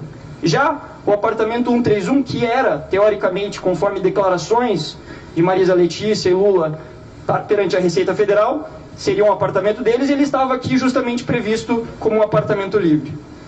Aqui nos momentos subsequentes ocorreram novas cadeias de lavagem. Isso se segue justamente no momento em que o empreendimento Solares, antigo Mar Cantábrico, se torna o empreendimento concluído. Isso ocorre no ano de 2013. A partir desse momento, foram desencadeadas uma série de modificações para personalizar a cobertura em favor do casal. Essas movimentações, essa personalização que foi bastante custosa, foi toda ela custeada com dinheiro sujo obtido pela OAS no esquema criminoso revelado no primeiro momento dessa exposição. E será detalhado agora pelo colega Júlio.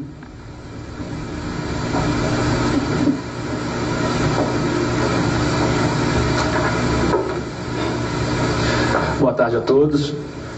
Bom, então, como o colega Robertson acabou de explicar, depois de reservado o apartamento e destinado já a Lula e a Marisa Letícia, o empreendimento foi concluído em agosto de 2013.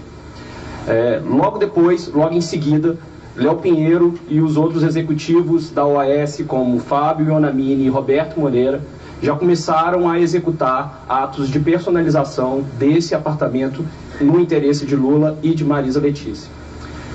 Logo em fevereiro de 2014, Léo Pinheiro, acompanhando Lula e Marisa, se dirigiu até o apartamento no Guarujá e percorreram toda a unidade. Nesse momento, Léo Pinheiro teve a convicção de que este apartamento deveria ser personalizado para Lula e para Marisa e determinou que seus executivos dessem início a um projeto executivo de reforma. Bom, essa visita foi registrada por meio dessas fotos que hoje já são públicas e nós podemos ver não só Léo Pinheiro aqui, mas também Lula e um dos executivos da OAS. Bom, em março, então, teve início esse projeto executivo de reforma e de personalização da cobertura no Guarujá. O contrato de reforma foi firmado entre a OAS Empreendimentos e a Talento Construtora. Essa reforma aconteceu pelo menos de julho de 2014 até novembro de 2014. Essas informações são comprovadas por meio de notas fiscais fornecidas pelas empresas, assim como pelos depoimentos prestados pelos funcionários de ambas as empresas, tanto da OAS Empreendimentos quanto da Talento Construtora. O valor total dessa reforma, à época, totalizava cerca de R$770 mil. Valor este que, atualizado hoje, supera R$920 mil. Essa reforma tinha todos os tons de personalização. A cozinha, o quarto, a sauna, a piscina, todos esses ambientes foram modificados com escolha da marca do material utilizado em uma conduta totalmente atípica para uma empreiteira, para uma construtora que planeja vender este apartamento e não reformá-lo antes de encontrar alguém que vá comprar. Em seguida, em agosto de 2014, uma nova visita foi feita por Marisa e um dos filhos do ex-presidente. Nessa nova visita, Marisa também, de novo, se fez acompanhar por Léo Pinheiro e também por outros executivos da OAS, como Roberto Moreira e Paulo Gordilho. Nessa visita, as obras já estavam em curso e Marisa, Léo Pinheiro e Fábio percorreram toda a unidade, verificando o andamento das obras. Novamente, essas informações também são comprovadas por testemunhos prestados por pessoas da OAS, funcionários da OAS Empreendimentos e também por funcionários da Talento Construtora, responsável por realizar essa reforma. No avançar dessas reformas, foi necessário também realizar a decoração do apartamento. Novamente, com toques de personalização, foi elaborado um projeto para tornar o apartamento adequado às necessidades do ex-presidente e de sua família. Em setembro de 2014, após a visita de Marisa e seu filho à unidade, Roberto Moreira, executivo da OAS, determinou que fosse realizada a decoração do apartamento utilizando armários e eletrodomésticos. Esses armários foram adquiridos junto à empresa Kitchens no período de setembro a novembro de 2014. E os eletrodomésticos foram adquiridos junto à empresa Fast Shop. Essas empresas, por meio de notas fiscais, confirmaram o pagamento desses valores pela OAS Empreendimentos para que todos esses materiais, armários e eletrodomésticos fossem entregues e montados na unidade 164 do Guarujá. Esses valores, à época, totalizavam R$327 mil, valor este que, atualizado, totaliza R$350 mil, mais de R$350 mil. Bom, é importante destacar que, de fato, a OAS Empreendimentos realizou essa personalização envolvendo a reforma e a decoração no interesse de Lula e de sua família. Numa das mensagens extraídas de aparelho celular de Léo Pinheiro, a Polícia Federal identificou duas mensagens bastante significativas para esse contexto.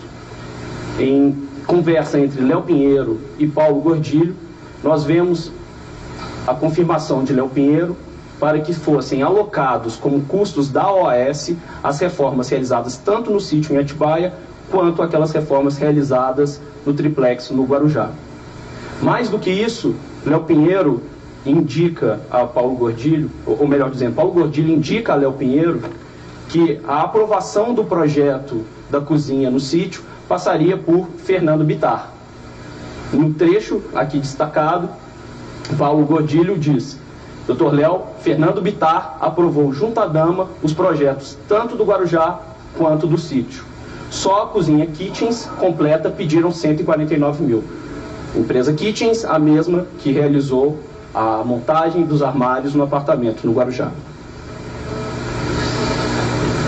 Bom, outro dado relevante nesse contexto, que durante a deflagração da 24ª fase da Operação Lava Jato, foram encontradas caixas do acervo presidencial, do acervo do ex-presidente, melhor dizendo, em que constava a inscrição Palácio do Alvorada, Praia, caixa com indicação de sítio, novamente em consonância com aqueles centros de custos apontados por Léo Pinheiro, a indicação de praia e de sítio vinculados ao material pertencente ao ex-presidente. Essas três fases, então, a aquisição do apartamento, a personalização pela reforma e a decoração, são todas vantagens, recursos pecuniários que foram destinados e entregues ao ex-presidente e sua família. Interessante notar que no depoimento que ele prestou no dia 4 de março, durante a 24ª fase da Operação Lava Jato, ele assim se referiu ao apartamento. Abre aspas. Quando eu fui a primeira vez, eu disse ao Léo Pinheiro, que o prédio era inadequado, porque além de ser pequeno, um triplex de 215 metros é um triplex Minha Casa Minha Vida. Era pequeno. No entanto, nesse apartamento estiveram envolvidos recursos na aquisição de mais de R$1.100.000, para a reforma mais de R$920 mil, na decoração mais de R$350 mil. Esses valores somam mais de R$2.400.000. E é necessário observar que somente a reforma e a decoração praticamente dobraram o valor do apartamento. Todas essas reformas, toda essa personalização feita no interesse de Lula e de sua família. Esclarecido esse conjunto de atos de lavagem, de ocultação do recebimento das vantagens em relação ao triplex, vamos passar agora para o outro ponto de atos de lavagem no interesse do ex-presidente. No fim de seu mandato, no final de 2010, Lula precisava dar um destino para seus bens pessoais. Assim, seus vestuários foram direcionados para São Bernardo do Campo, seus vinhos que compunham a adega foram direcionados para o sítio em Atibaia, em São Paulo, o acervo audiovisual foi direcionado para o armazém da Graneiro, em São Paulo, e seus bens pessoais foram direcionados a 2 destinos. O primeiro destino foi o próprio sítio em Atibaia. E o segundo destino foi um armazém da empresa Graneiro. Todas essas informações sobre a composição dos bens e o seu destino foi comprovada pelas empresas que realizaram esses transportes e enviaram não só o conhecimento de transporte, mas os contratos e notas fiscais que firmaram para realizar estes transportes. No ponto da denúncia, nos interessa essa parte do acervo pessoal do ex-presidente que ficou armazenado no depósito da Graneiro. Pois bem, no dia 22/12/2010, portanto, poucos dias antes do mandato presidencial de Lula se encerrar, Paulo Okamoto solicitou e recebeu um orçamento da empresa Graneiro para que fosse feito a armazenagem desses bens. No dia 27 de dezembro de 2010, Paulo Okamoto confirma e aceita esse orçamento. E apenas 4 dias depois, ou seja, 1º de janeiro de 2011, a construtora OAS firma um contrato de armazenagem com a Graneiro, com base naquele orçamento, no valor mensal de R$ 21.536,84. No entanto, um detalhe chama bastante atenção. Esse contrato, que era para armazenagem de bens pessoais do ex-presidente, não foi firmado com esse objeto. Pelo contrário, buscou-se ocultar os bens e ocultar que era a OAS que pagava esses bens no interesse do ex-presidente.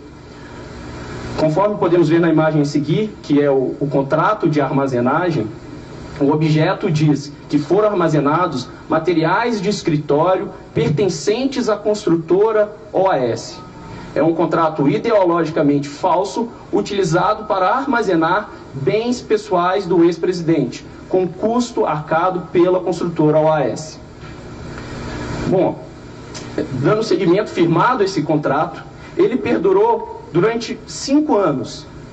Ou seja, mesmo depois de deflagrada a Operação Lava Jato, ainda no início de 2014, com a prisão dos empreiteiros, com a prisão de Léo Pinheiro, com denúncias contra Léo Pinheiro, executivo da OAS, esse contrato se manteve. Somente em dezembro de 2015, Paulo Okamoto, presidente do Instituto Lula, autorizou a retirada dos bens do armazém da Graneiro.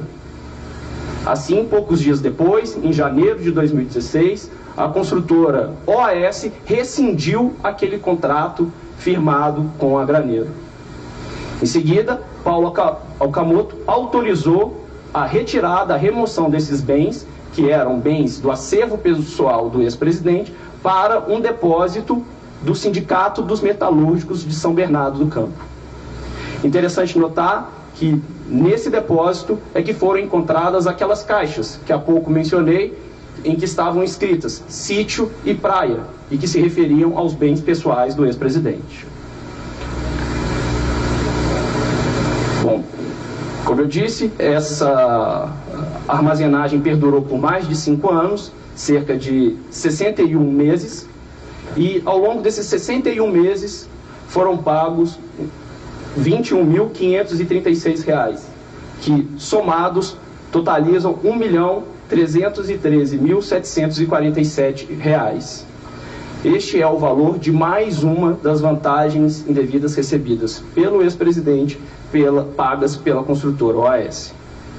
Bom, com isso nós fechamos a apresentação no que tange aos atos de lavagem, as vantagens indevidas recebidas pelo ex-presidente, tanto relacionadas com o triplex no Guarujá, quanto aquelas relacionadas à armazenagem de bens pessoais no depósito da Graneiro. Agora, antes de encerrar, vou passar a palavra para o delegado Igor, para que ele possa fazer esclarecimentos adicionais. Boa tarde a todos.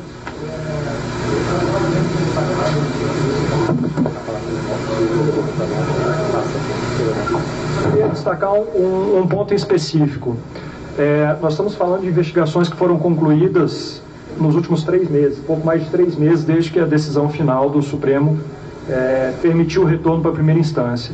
Isso só demonstra a eficiência de uma investigação, por mais complexa que seja feita, que ela seja realizada em primeira instância, e aí eu não me restringo somente ao caso de Curitiba, onde o modelo de força-tarefa é um modelo de sucesso, mas também me refiro a Rio de Janeiro, São Paulo, Goiás, Pernambuco, apenas para dizer alguns deles.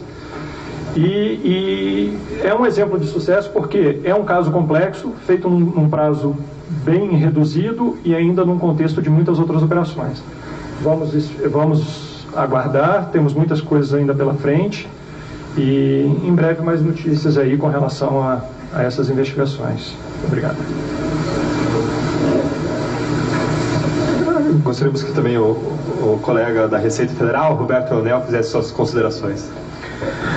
Bem, como o delegado Igor comentou, a exposição já foi bastante exaustiva, bastante didática, né? Parabéns aí à apresentação.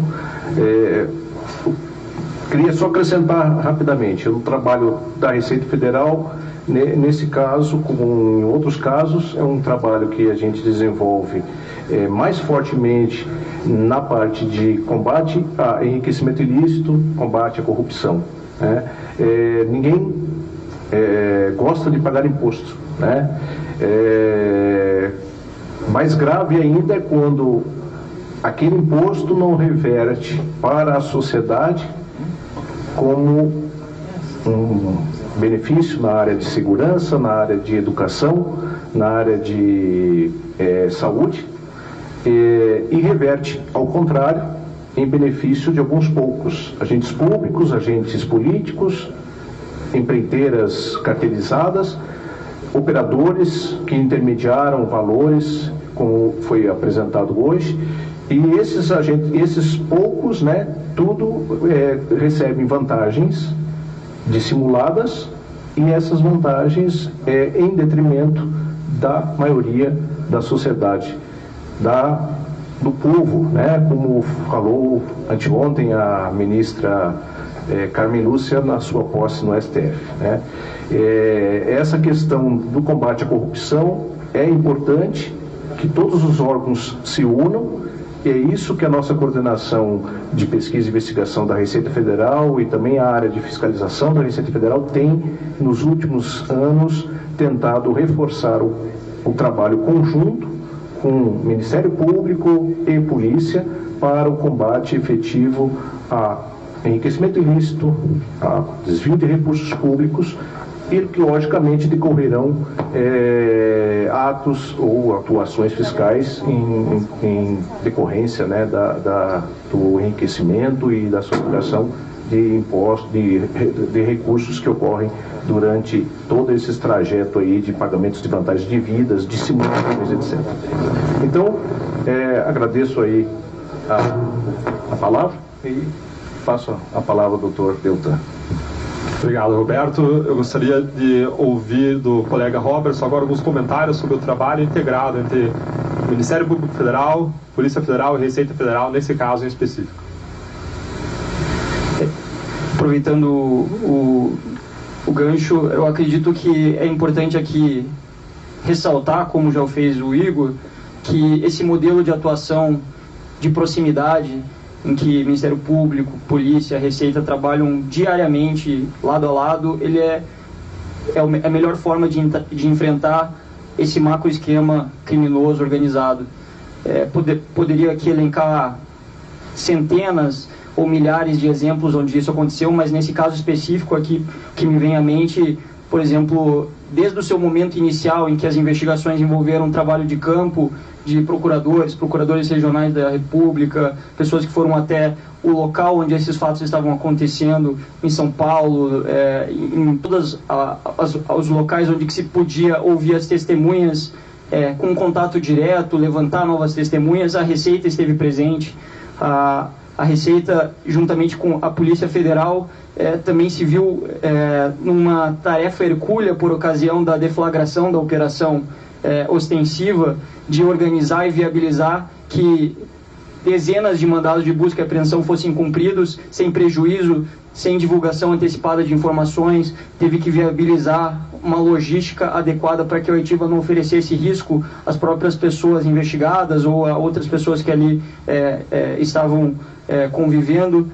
também devemos ressaltar que, para que uma investigação como essa possa ser feita, para que se possa resgatar os fatos, extratos dos fatos, flashes dos fatos e reconstruir operações de lavagem complexas como essas, são necessárias análises de materiais de centenas de gigabytes. Então, a logística toda, os peritos, os delegados, tanto no Ministério Público, analistas e tantos outros trabalhando nessa operação para que essa realidade pudesse ser reconstruída. Também gostaria de ressaltar, embora aqui não estejam presentes, toda a equipe do Ministério Público Federal, de analistas, assessores, estagiários que participaram de maior ou menor grau para que esse trabalho pudesse acontecer e se dedicaram com força e afinco para que nós pudéssemos revelar esses fatos e consolidar mais uma acusação criminal no âmbito da Operação Lava Jato.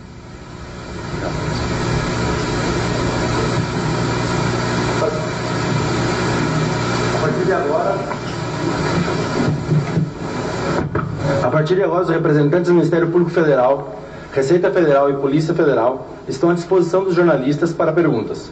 Pedimos aos interessados que solicitem o microfone à equipe de assessoria de comunicação e é indispensável que se identifiquem com o nome e o veículo antes de realizar a pergunta. Lembramos que não haverá entrevista após a coletiva. Olá, boa tarde. Eu sou Isabela Camargo, repórter da Globo News. Nós estamos ao vivo. Eu gostaria de saber se o Ministério Público pediu a prisão do ex-presidente Lula, se sim ou não, qual o motivo? Obrigada. Obrigado pela sua pergunta. Nós não nos manifestamos quanto a medidas cautelares. Medidas de urgência cautelares não são objeto de manifestação em nenhuma coletiva pelo Ministério Público Federal. Esse é um padrão que nós seguimos.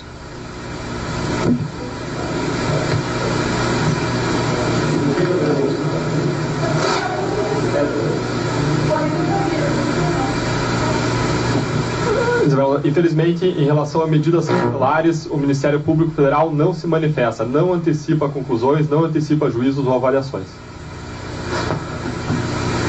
Boa tarde, Fábio Schaffner, do Jornal Zero Hora. Vocês não individualizaram as condutas. Eu queria saber se todos os 8 denunciados, a corrupção, lavagem de dinheiro, se a ex-primeira-dama Marisa Letícia, corrupção, lavagem de dinheiro, Paulo Okamoto, os executivos da OAS. Será que vocês poderiam, por favor, projetar aquela tabela das pessoas e crimes de novo? Desculpa, como é o seu nome, colega? Para que o colega Fábio Schaffner possa observar, ali tua pergunta já vai ficar respondida pela própria tabela. Ali vai estar indicado que pessoa foi acusada em qual crime.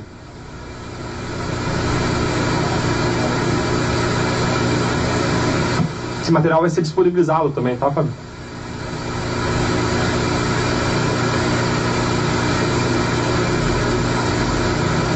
Acho que ele pode seguir para a próxima, aí se não satisfizer, se tiver alguma dúvida, a gente volta para a tua questão. Tudo bem, Cláudio Dantas, do portal Antagonista.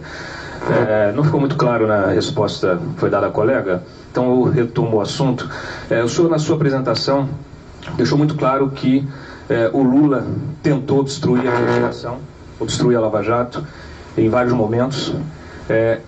Isso representa um risco à investigação, à instrução do processo. Esse risco, então, cessou? Não há mais o risco dele atrapalhar a investigação? Não há o risco de prejudicar as investigações, a instrução do processo, e por isso não foi pedida a prisão dele agora? Cláudio Dantas, obrigado por isso aqui. Eu compreendo o interesse de vocês nessa questão, interesse evidente, mas, por padrão, o Ministério Público não se manifesta sobre o que vai fazer ou não vai fazer, e sim sobre o que fez. Esse assunto, especialmente medidas cautelares, é um assunto sobre o qual nós não nos manifestamos em qualquer coletiva, não só nessa.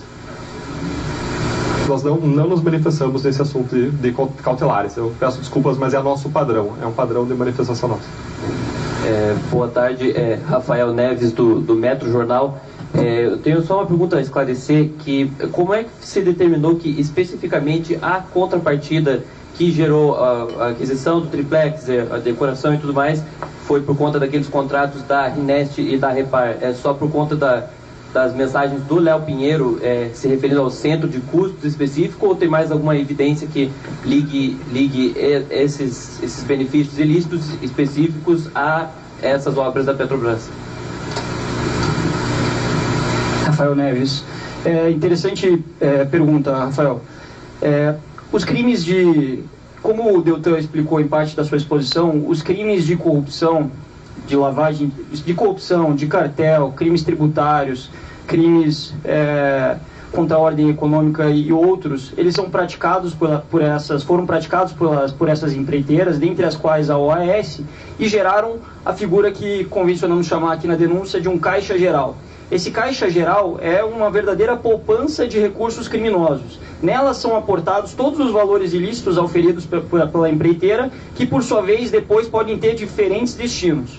Um dos destinos, já fartamente comprovado no âmbito da Operação Lava Jato, foi redirecionar parte desses valores como pagamentos para autoridades públicas. No caso, já foram denunciados aqui Paulo Roberto Costa, Renato Duque, Nestor Severo e tantos outros. Chama-se a casa, né? Uma outra parte desses recursos ia para os partidos, ou seja, ia para aqueles que sustentavam esses agentes públicos no poder, muitos dos quais já denunciados no âmbito do Supremo Tribunal Federal pelo Procurador-Geral da República. E esse caixa geral também servia para finalidades diversas. Então o dinheiro sujo que ali era aportado era direcionado para alguns benefícios esparsos. Podemos citar, dentre esses benefícios esparsos, que foram deduzidos do Caixa Geral de Propinas do Partido dos Trabalhadores,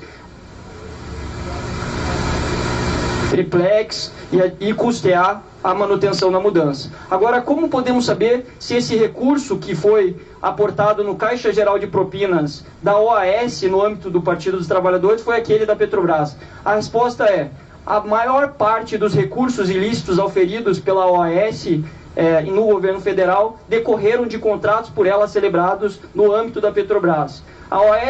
A construtora OAS firmou contratos no âmbito do governo federal de 2003 até hoje na ordem de 7 bilhões de reais. Desses 7 bilhões de reais, cerca de 68% dos valores foram, ou até mais, foram valores que foram oriundos de contratos que ela celebrou com a Petrobras. Contratos esses que geravam um montante de propinas que nos surpreende.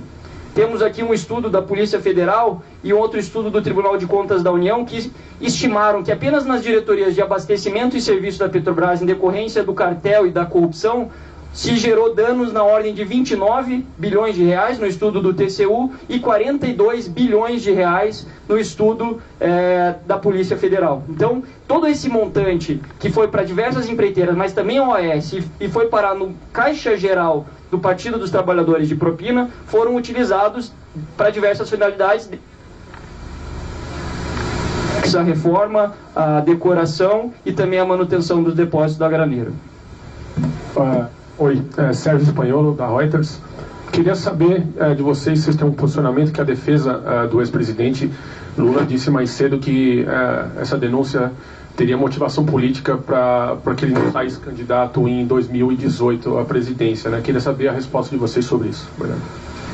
A acusação de que existiria um suposto partidarismo na Lava Jato requer uma espécie de teoria da conspiração, porque trabalham nesse caso 11 a 13 procuradores da República em primeira instância, todos concursados sem qualquer vinculação política na sua história.